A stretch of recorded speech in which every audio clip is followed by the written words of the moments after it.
एक ब्रेकिंग बातमी। तामिळनाडूमध्ये कारखान्यामध्ये स्फोट झालेला आहे। स्फोटामध्ये 19 कामगारांचा मृत्यू झालाय तर 6 कामगार गंभीर जखमी झालेले आहेत। विरुधुनगर जवळ कॉकरी कारखान्यामध्ये हा स्फोट झालेला आहे आणि त्यामध्ये 19 कामगारांचा मृत्यू झालेला आहे। थेट जाऊयात, आपले प्रतिनिधी विशाल वैद्य आपल्या सोबत आहेत। विशाल, तामिळनाडूमधील विरुधुनगर जिल्हा आहे, त्या विरुधुनगर जिल्ह्यामधील कट्टनारपट्टी नावाचं एक गाव आहे।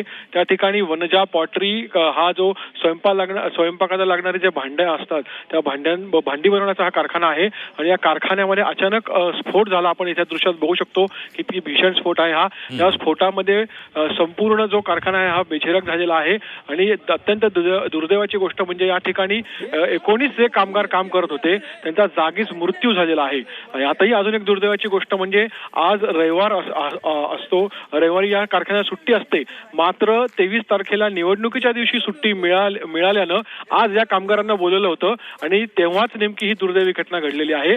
50हून अधिक कामगार यावेळी काम करत होते, त्यातील 19 जणांचा दुर्दैवी मृत्यू झालेला आहे, तर अन्य जे गंभीर जखमी आहेत त्यांना रुग्णालयात दाखल करण्यात आलेलं आहे।